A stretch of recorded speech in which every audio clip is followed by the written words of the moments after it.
warahmatullahi wabarakatuh. Waalaikumsalam warahmatullahi wabarakatuh, Pak. Selamat malam dan salam sejahtera untuk kita semua.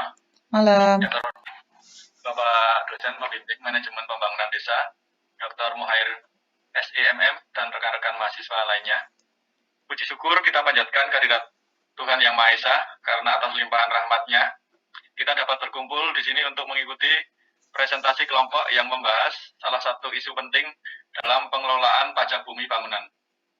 Pajak bumi dan bangunan merupakan salah satu komponen penting dalam pendapatan desa yang berkontribusi langsung pada pembangunan dan pelayanan masyarakat. Namun dalam prakteknya, pelaksanaan PBB sering menghadapi tantangan yang cukup kompleks, mulai dari rendahnya kesadaran masyarakat hingga keterbatasan sistem manajemen. Pada kesempatan ini, kami dari kelompok 9 akan membahas studi kasus yang berjudul Best Practice Penarikan Pajak Bumi dan Bangunan Desa Kajen, Kecamatan Ceper, Kabupaten Klaten, Jawa Tengah. Presensi ini akan mengupas tuntas berbagai aspek, antara lain yang pertama, gambaran umum Desa Kajen sebagai lokasi studi kasus. Yang kedua, peran dan keterlibatan pengelola desa dalam implementasi program. Yang ketiga, program dan kegiatan inovatif yang telah dijalankan. Yang keempat, manajemen berbasis siklus PDCA, Plan, Do, Check, Action, dalam mendukung efisiensi program. Yang kelima, transformasi pembangunan yang dihasilkan melalui program ini. Yang keenam, strategi untuk menjamin keberlanjutan program di masa depan.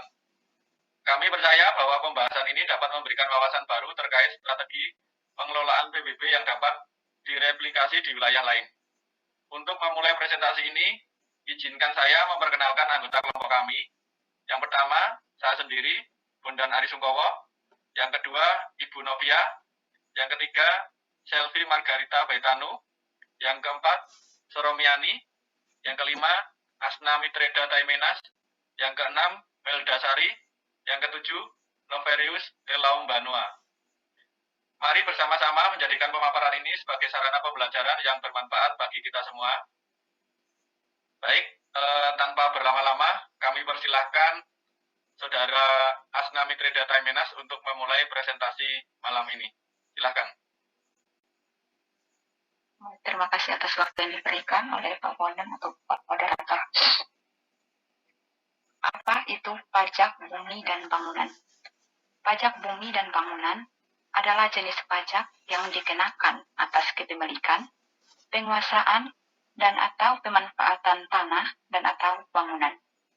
Pajak ini bertujuan untuk meningkatkan pendapatan negara atau daerah yang nantinya digunakan untuk membiayai pembangunan dan pelayanan publik.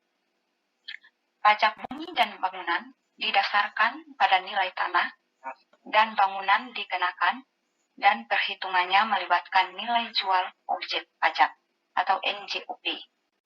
Pajak ini dikenakan kepada individu atau badan yang memiliki hak atas tanah dan atau bangunan, dan besarnya pajak terutang dicatat dalam surat pemberitahuan pajak terutang atau SPPT.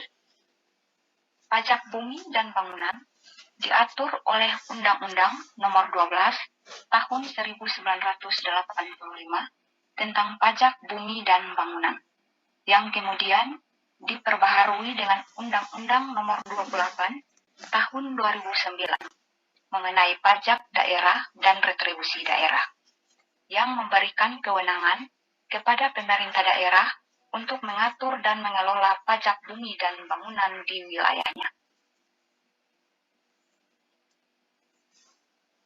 Profil studi kasus.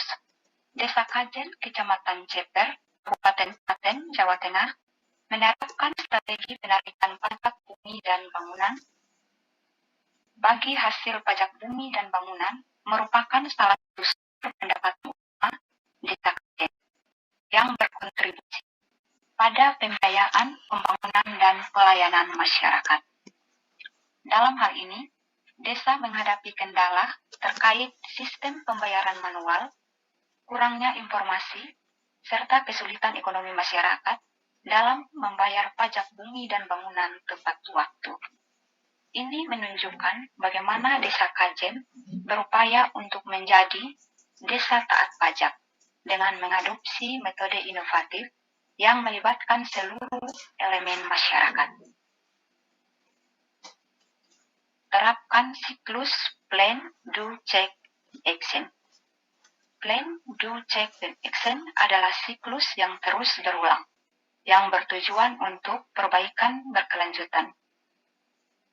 Continuous improvement. Filosofi best practice. Tidak ada yang terbaik, yang ada hanya lebih baik. Bahwa kesempatan tidak pernah benar-benar tercapai, karena selalu ada ruang untuk peningkatan. Dalam konsep ini, yang terutama bukanlah pencapaian akhir, melainkan upaya perbaikan yang berkelanjutan atau terus-menerus. Slide berikutnya akan dilanjutkan oleh Mbak Selvi.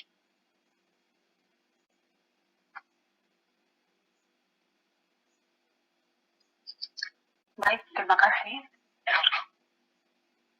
Selanjutnya, distribusi dan pembayaran pajak bumi dan bangunan.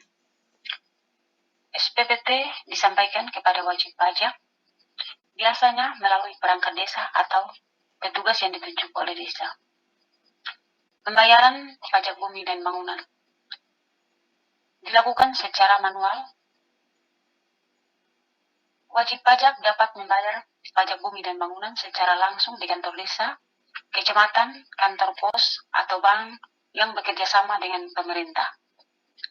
Pembayaran pajak bumi dan bangunan dilakukan secara elektronik atau daring.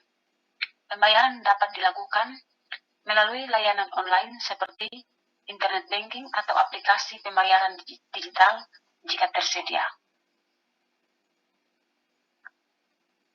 Kendala dalam pembayaran pajak. Pembayaran secara manual di kantor desa menyita waktu dan bukti pembayaran tidak langsung bisa diterima oleh masyarakat, sehingga kepercayaan masyarakat berkurang. Pembayaran lewat bank daerah antriannya cukup panjang dan menyita waktu.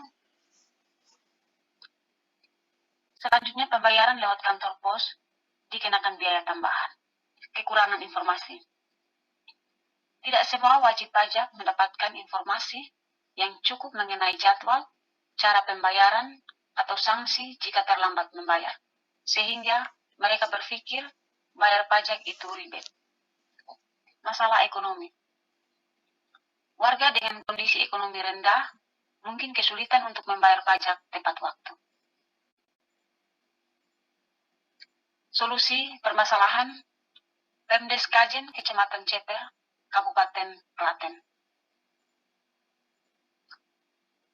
PDCA, solusi kerja cerdas. Plan atau perencanaan, identifikasi masalah.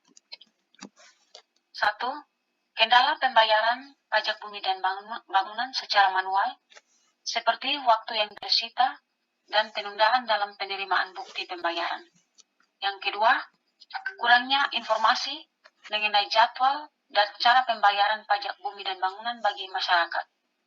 Yang ketiga, warga dengan ekonomi rendah kesulitan membayar pajak bumi dan bangunan tepat waktu. Perencanaan solusi. Menunjuk petugas-tugas agar termotivasi. Memanfaatkan sumber daya desa dari hasil pajak untuk pembangunan dan penghargaan bagi desa. Tujuan, mempermudah proses pembayaran pajak bumi dan bangunan, meningkatkan kepercayaan masyarakat, dan mempercepat pencapaian target pembayaran agar desa bisa menjadi desa taat pajak. Selanjutnya akan dibacakan oleh Mbak Soromian. Do.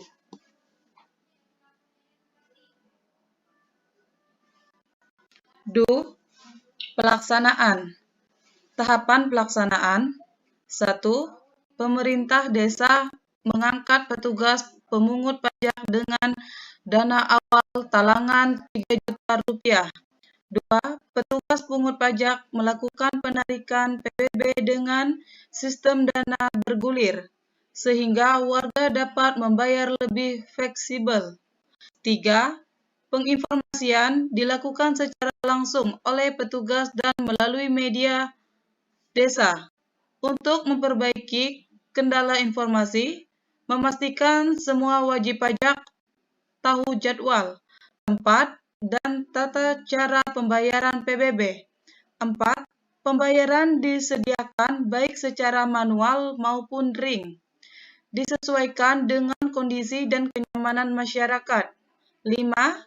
Petugas yang berhasil mencapai target penghargaan Desa Taat Pajak diberikan honor sesuai kesepakatan.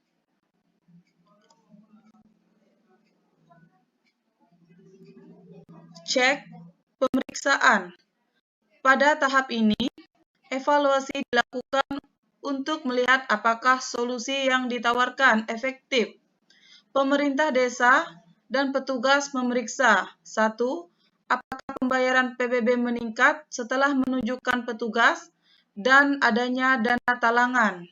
2. Apakah waktu dan kenyamanan proses pembayaran PBB dirasakan lebih baik oleh masyarakat? 3. Apakah target desa sebagai desa taat pajak tercapai dengan metode diterapkan? Data dari pelaksanaan ini, seperti jumlah pembayaran yang berhasil ditagih, waktu atau lama pembayaran, tanggapan warga, dan jumlah penghargaan yang diterima, dikumpulkan untuk evaluasi.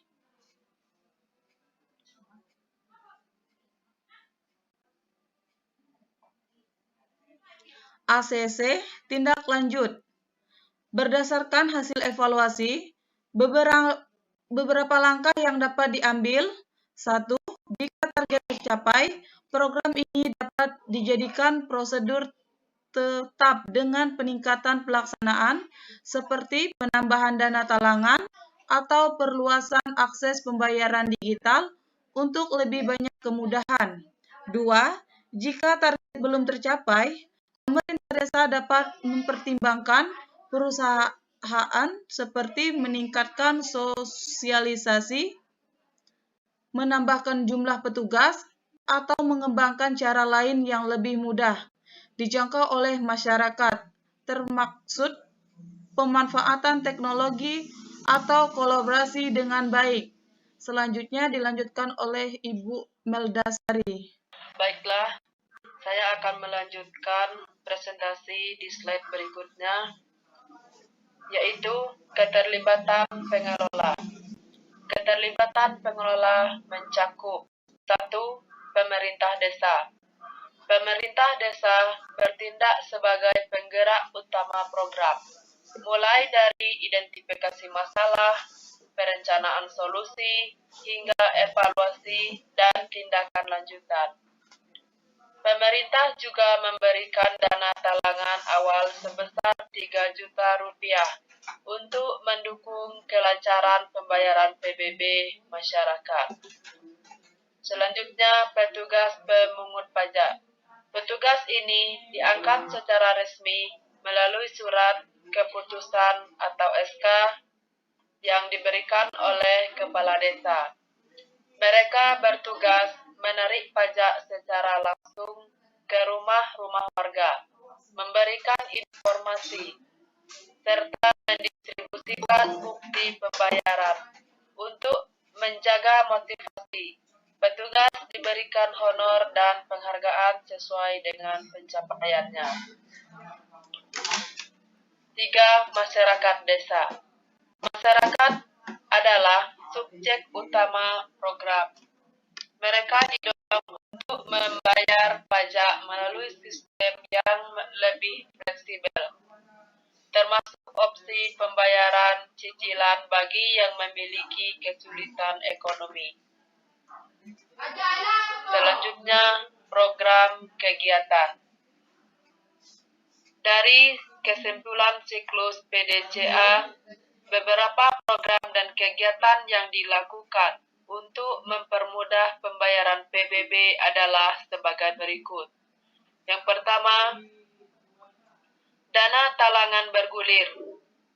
Pemerintah desa menyediakan dana talangan awal sebesar 3 juta yang digunakan oleh petugas pungut pajak untuk melunasi PBB warga lebih dahulu atau lebih awal. Warga kemudian membayar pajak sesuai kesepakatan waktu. 2. Klasifikasi kemampuan masyarakat. Warga dikelompokkan berdasarkan kemampuan finansialnya, sehingga petugas dapat menawarkan opsi pembayaran yang lebih sesuai, seperti cicilan atau penjadwalan ulang. 3. Penghargaan untuk petugas pemungut pajak. Pemerintah desa memberikan honor dan penghargaan kepada petugas pungut pajak yang berhasil mencapai targetnya, guna meningkatkan motivasi dan efisiensi kerja. Selanjutnya, aspek manajemen. Kesimpulan siklus PDCA dalam sistem penarikan PBB. Yang pertama, itu ada perencanaan, yang kedua pelaksanaan, ketiga pemeriksaan, yang keempat tindakan lanjutan. Kita masuk ke langkah pertama, yaitu perencanaan awal, yaitu dengan mengidentifikasi kendala atau permasalahan, seperti proses manual yang menyita waktu, kurangnya informasi, dan keterbatasan ekonomi masyarakat. Adapun solusi yang direncanakan yaitu mencakup pengangkatan petugas dan dana talangan dan klasifikasi kemampuan dari masyarakat. Yang kedua, pelaksanaan. Implementasi solusi dilakukan dengan menunjuk petugas, menyediakan opsi pembayaran yang fleksibel, dan menyebarkan informasi melalui media desa. Yang ketiga, pemeriksaan. Evaluasi ini dilakukan untuk melihat efektivitas program. Data yang dikumpulkan meliputi jumlah pajak yang terkumpul, waktu pembayaran, dan kepuasan yang dirasakan oleh masyarakat. 4. Tindakan lanjutan. Jika target tercapai, program dijadikan prosedur tetap dengan meningkatkan fasilitas, seperti perluasan akses pembayaran digital. Jika ini belum tercapai, maka dilakukan perbaikan, seperti penambahan petugas atau sosialisasi insentif atau operasional petugas PBB. Baiklah, selanjutnya akan dibacakan oleh Ibu Novia.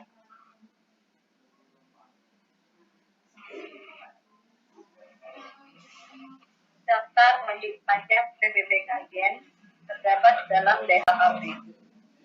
Pemerintah Kabupaten Klaten, Badan Pengelolaan Keuangan, Pendapatan dan Aset Daerah. DHKP, Daftar Himpunan Ketetapan Pajak dan Pembayaran.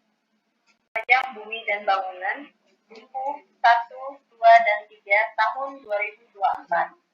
Tanggal terbit 5 Februari 2024. Provinsi Jawa Tengah, Kabupaten Klaten, Kecamatan Ceper, Desa Kajen. Daftar Himpunan Ketetapan Pajak dan Pembayaran DHKP. Pajak Bumi dan Bangunan Buku 1, 2, dan 3 tahun 2024. Provinsi Jawa Tengah, Kabupaten Klaten, Kecamatan Ceper, Desa Kajen.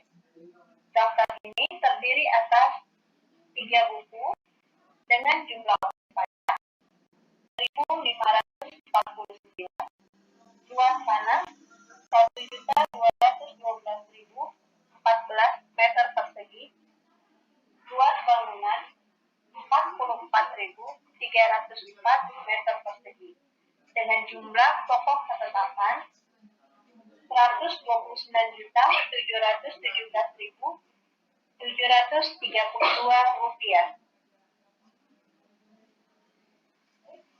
Transformasi pembangunan. Program ini berdampak pada pembangunan desa. Hasil pajak digunakan untuk meningkatkan infrastruktur, pelayanan masyarakat, dan berbagai program pembangunan. Perubahan perilaku, sistem ini mendorong masyarakat untuk lebih sadar dan patuh membayar pajak. Sistem talangan bergulir juga menciptakan kepercayaan masyarakat kepada pemerintah desa. Penghargaan desa, Desa Kajen berupaya meraih predikat Desa Taat Pajak yang akan memberikan insentif tambahan berupa penghargaan dan dana dari pemerintah daerah. Manfaatnya bagi masyarakat yaitu: pertama, masyarakat hanya membayar pajak yang sudah lunas atau dibayarkan alami. Yang kedua, membayar pajak langsung mendapatkan tanda bukti lunas pajak. Yang ketiga, tidak perlu antri, langsung diantar ke rumah. Yang keempat, bagi yang belum mampu membayar, bisa dibayar sesuai kesepakatan waktunya. Dan ini adalah contoh bukti pembayaran PBB yang diterima oleh Bapenda atau Badan Pengelolaan Keuangan dan Aset Daerah Pemerintah Kabupaten Klaten.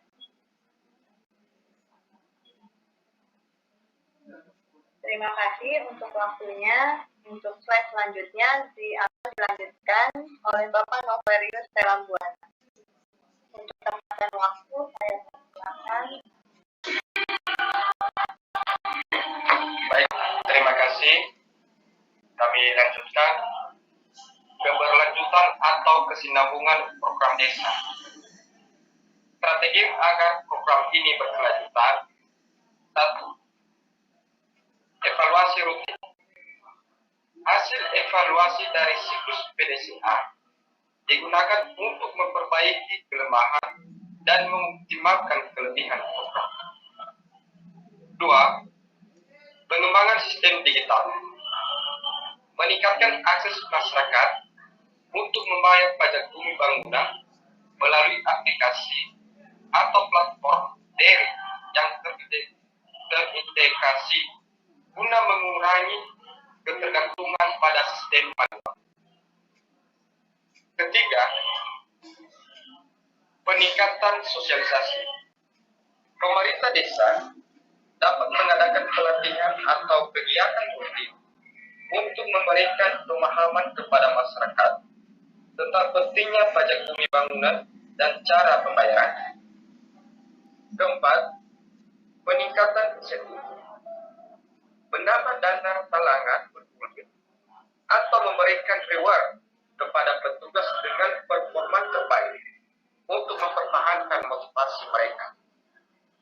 Kelima, kolaborasi dengan bank atau bank pos. Membuka jalur kerjasama dengan institusi lain agar masyarakat memiliki lebih banyak opsi pembayaran yang efisien.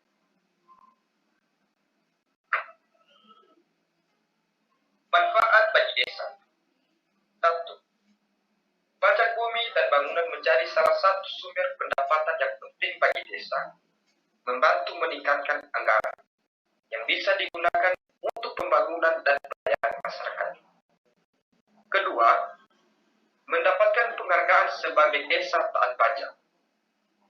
Ketiga, mendapatkan reward berupa uang sebagai kompensasi atau pencapaian desa taat pajak. Keempat, bisa membayar petugas pungut pajak dan lain-lain.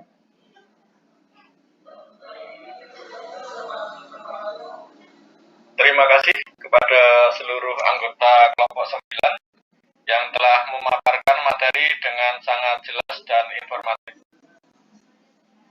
Kami mengucapkan terima kasih atas perhatian, antusiasme, dan kontribusi semua pihak dalam pemaparan ini. Semoga apa yang telah disampaikan dapat bermanfaat bagi kita semua, terutama dalam mendukung pembangunan desa yang lebih baik di masa depan. Wassalamualaikum warahmatullahi wabarakatuh. Sampai jumpa.